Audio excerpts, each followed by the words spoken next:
നാടിനെ നടുക്കിയ വാർത്തയായിരുന്നു ഇന്ന് കേരളക്കര കേട്ടുണർന്നത്. ഇന്ന് രാവിലെയോടെയാണ് കോട്ടയത്ത് തിരുവാതുക്കലിൽ വ്യവസായിയായ വിജയകുമാറിനെയും ഭാര്യ മീരയും വീടിനുള്ളിൽ മരിച്ച നിലയിൽ കണ്ടെത്തിയത്. വീടിനുള്ളിലെ മുറിയിലാണ് മൃതദേഹങ്ങൾ കണ്ടെത്തിയത്. വീട്ടിലെ ജോലിക്കാരി രാവിലെ എത്തിയപ്പോഴാണ് രണ്ടുപേരെയും മരിച്ച നിലയിൽ കണ്ടത്. തുടർന്ന് നാട്ടുകാരെ വിവരം അറിയിക്കുകയായിരുന്നു. ദേഹത്ത് മുറിവേറ്റ പാടുകളടക്കമുള്ളതിനാൽ തന്നെ മരണത്തിൽ ദുരൂഹതയുണ്ടെന്നാണ് പോലീസ് നിഗമനം. രക്തം വാർന്ന നിലയിലായിരുന്നു മൃതദേഹങ്ങൾ. കൊലപാതകമാണെന്ന സംശയത്തിലാണ് പോലീസ് അന്വേഷണം ഊർജിതമാക്കിയിരിക്കുന്നത്. കോട്ടയത്തെ ഇന്ദ്രപ്രസ്ഥ എന്ന ഓഡിറ്റോറിയവും മറ്റ് ബിസിനസ് സ്ഥാപനങ്ങളുടെയും ഉടമയാണ് മരിച്ച വിജയകുമാർ. നാടിനെ നടുക്കി ഇരട്ടക്കൊല. കോട്ടയം തിരുവാതുക്കലിൽ ദമ്പതിമാരെ വീടിനുള്ളിൽ കൊല്ലപ്പെട്ട നിലയിൽ കണ്ടെത്തുമ്പോൾ ചർച്ചയാകുന്നത് 2017 മകന്റെ ദുരൂഹ ആത്മഹത്യ.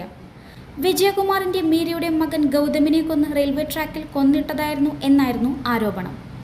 ഇക്കാര്യത്തിൽ CBI അന്വേഷണം 2 മാസം മുൻപ് ഹൈക്കോടതി ഉത്തരവിട്ടു. CBI കേസെടുക്കുകയും ചെയ്തു. മകന്റെ മരണത്തിന് ഉത്തരവാദികളെ കണ്ടെത്തും മുൻപേ ആ അച്ഛനും അമ്മയും ദാരുണമായി കൊല്ലപ്പെട്ടു. ഇതോടെ ഗൗതമിന്റെ മരണവും കൊലപാതകമാണോ എന്ന സംശയം നാട്ടുകാരിൽ സജീവമാകുന്നു. Kottayam Indraprastham auditorium tourist home ഉടമ വിജയകുമാർ 64 വയസ്സ്, ഭാര്യ മീര 60 വയസ്സാണ് കൊല്ലപ്പെട്ടത്. ചൊവ്വാഴ്ച രാവിലെയാണ് സംഭവം പുറത്തറിഞ്ഞത്. KL5 AP 6465 എന്ന മാരുതി സുസുക്കി ബെർസ കാറിലാണ് 2017 ജൂൺ 2 ഗൗതം വീട്ടിൽ നിന്ന് ഇറങ്ങിയത്.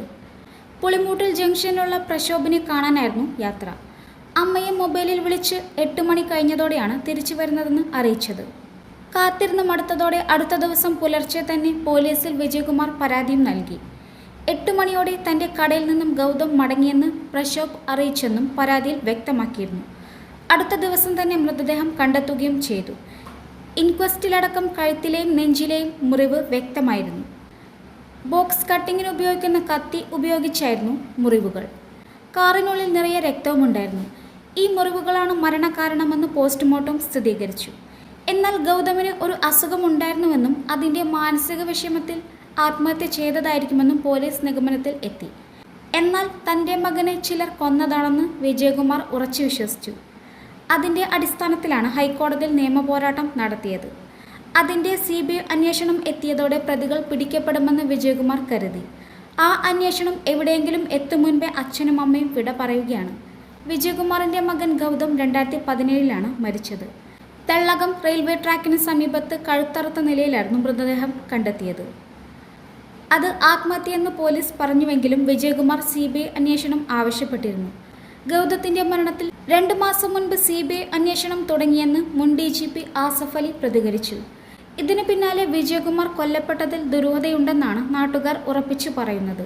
ഇപ്പോൾ ദമ്പതികളെ കൊന്ന കേസിൽ പിടിയിലായ അതിഥി തൊഴിലാളികളായ അമിത് 1 വർഷം മുൻപ് വിജയകുമാറിൻ്റെ വീട്ടിൽ ജോലി ചെയ്ത അസംകാരനാണ്. അന്ന് വീട്ടിൽ നിന്ന് ഫോൺ മോഷ്ടിച്ചതിന് അമിതിനെ പോലീസ് അറസ്റ്റ് ചെയ്തിരുന്നു. അടുത്ത കാലത്താണ് ഇയാൾ ജയിലിൽ നിന്ന് പുറത്തിറങ്ങിയത്. ഇതിൻ്റെ വൈരാഗ്യത്തിലാണോ കൊല നടത്തിയതെന്നും പോലീസ് അന്വേഷിക്കുന്നുണ്ട്. വീടിന് ചുറ്റുമുള്ള CCTV ക്യാമറകളും ഹാർഡ് ഡിസ്ക് മോഷണം പോയിട്ടുണ്ട്. ക്രൂര കൊലപാതകത്തിന് മുൻപ് അമിത് CCTV ക്യാമറകളും ഹാർഡ് ഡിസ്കും മോഷ്ടിച്ചുവെന്നാണ് കരുതുന്നത്. ഇയാളെ ചോദ്യം ചെയ്താലേ കൂടുതൽ കാര്യങ്ങൾ വ്യക്തമാകും. അപ്പോഴും മകൻ്റെ ദുരൂഹ മരണത്തിന് പിന്നിലുള്ള കരങ്ങൾ ഈ കൊലയിലും ദൃശ്യമാണെന്ന് കരുതുന്ന നാട്ടുകാരുമുണ്ട്. ഇന്ദ്രപ്രസ്ഥ ഓഡിറ്റോറിയത്തിൻ്റെ ഉടമയാണ് കൊല്ലപ്പെട്ട വിജയകുമാർ.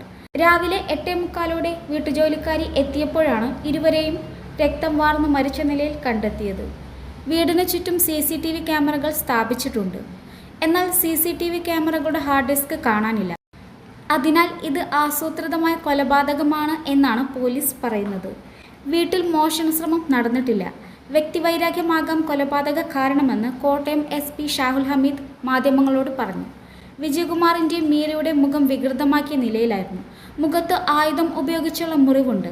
രക്തം വാർന്ന നിലയിലായിരുന്നു മൃതദേഹമെന്ന് പോലീസ് പറയുന്നു. മകന്റെ മരണത്തിൽ ഉത്തരം കിട്ടാതെയാണ് കോട്ടയം തിരുവാതിക്കലിലെ വ്യവസായി വിജയകുമാറും ഭാര്യ മീരയും കൊലക്കത്തിക്കിരയാകുന്നത്.